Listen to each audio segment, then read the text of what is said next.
Welcome back to another episode of Rock Boys Football, continuing with our Week 6 picks and predictions as Vanderbilt heads on the road to the Swamp, playing the Florida Gators. And this Florida team has been really hard to get a read on. Billy Napier even said in the press conference, like, this team's just got to be more consistent, especially on the road. I think I saw stat 1-7 under Billy Napier away from the Swamp. That type of number, unacceptable. Florida has a nice chance to have a bounce back performance against Vanderbilt. Excited to kind of dig into some of the numbers here. Before we do, again, just want to say thank you to you guys. And we took a little deep dive into this Florida team after that Kentucky loss.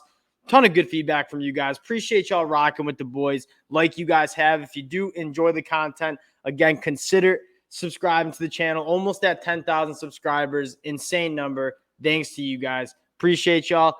Let's get into this one. And I want to start with the Florida Gators on the defensive side of the ball, going up against the Vanderbilt team that you see a quarterback switch, going back to the veteran in Ken Seals. Florida should be able to have their way up front against this Vanderbilt offensive line. It's a Vanderbilt team that is bottom half in the country, well below bottom half in the country in rushing, only 2.7 yards per carry. That's what you want to see Florida improve on, right? It's so hard to win a game on the road against a solid team like Kentucky, giving up 9 yards per carry. This was a Florida team that, again, you talk about consistency. We were previewing that game against Kentucky saying Florida's been pretty damn good against the run with that front seven throughout the year. I mean, a Tennessee team that runs the ball extremely well, Florida pretty much shut down.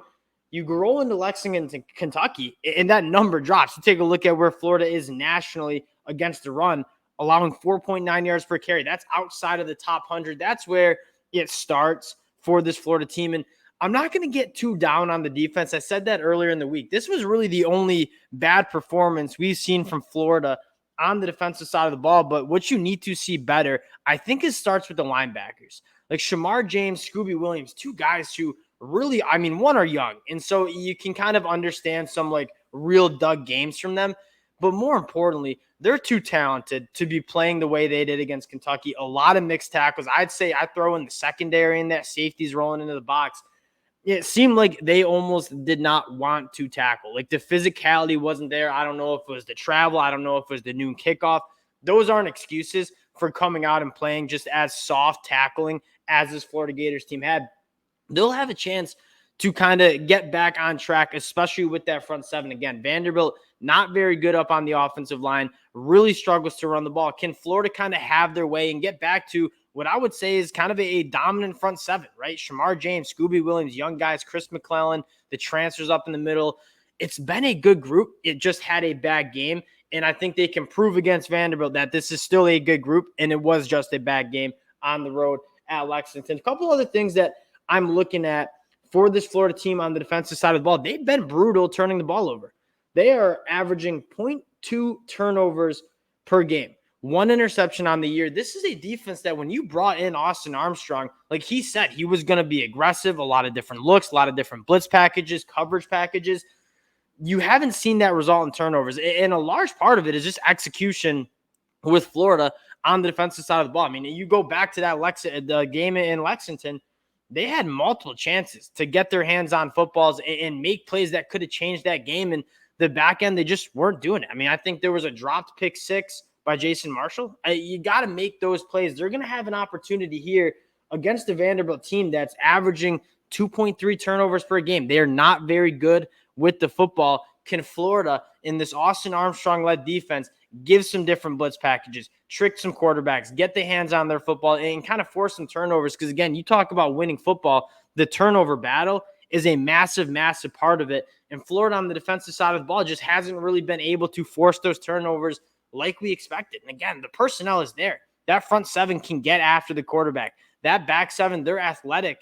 They can make those plays. They just got to start making them on Saturdays. So that's what I'm looking for. One other thing, Will Shepard, really, really good wide receiver for Vanderbilt.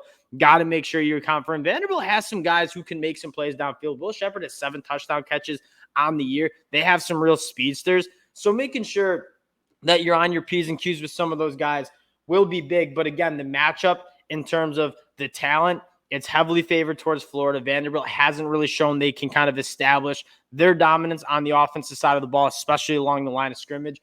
Would look for Florida to really get aggressive with this defense. Now, flipping the sides, Vanderbilt on defense has not been good. I mean, allowing 37.4 points per game. That's 120th in the country. 6.1 yards per carry. They've been really, really weak in the back end as well.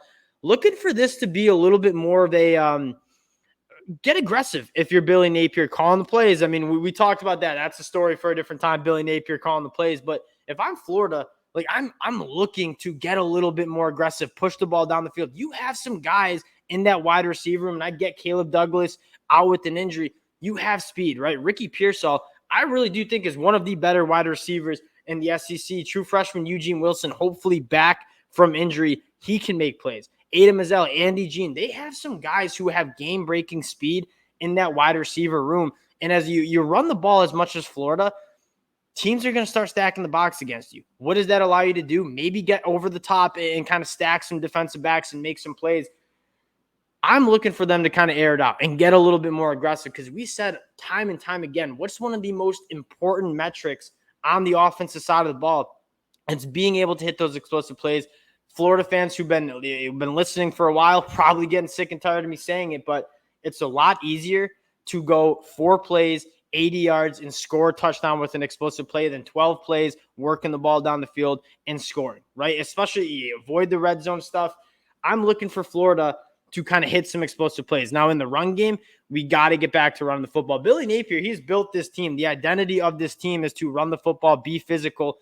You haven't seen like dominance running the football like you want to see from this Florida team. And I get they got to get some guys up front. That offensive line from a personnel standpoint is not great right now. I think they're building that, but you got to be able to run the football. I would like to see more work, and I get it. Montrell Johnson is a really good running back.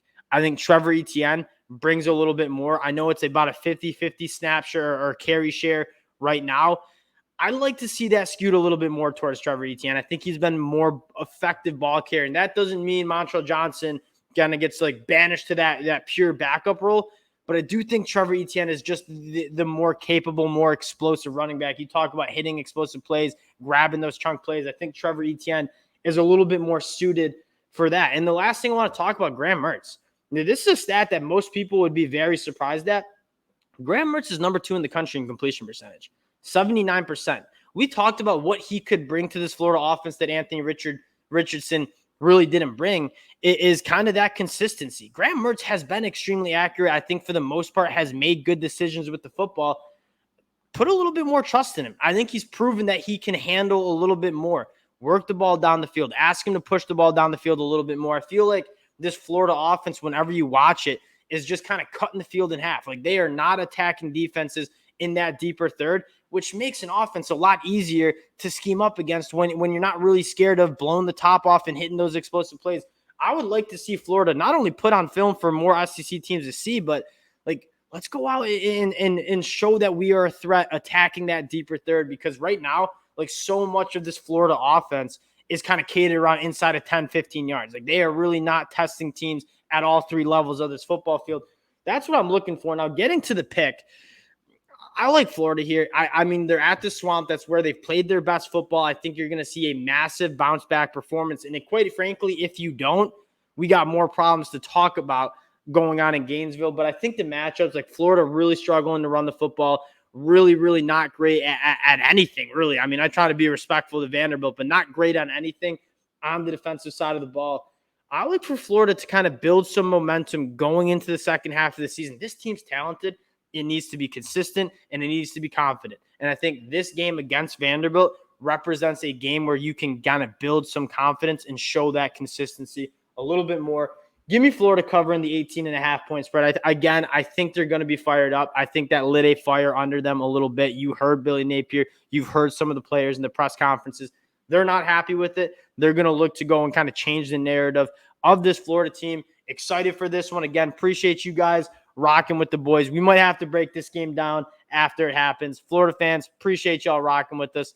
And if you do enjoy the content, again, consider subscribing to the channel, and we'll talk to y'all later.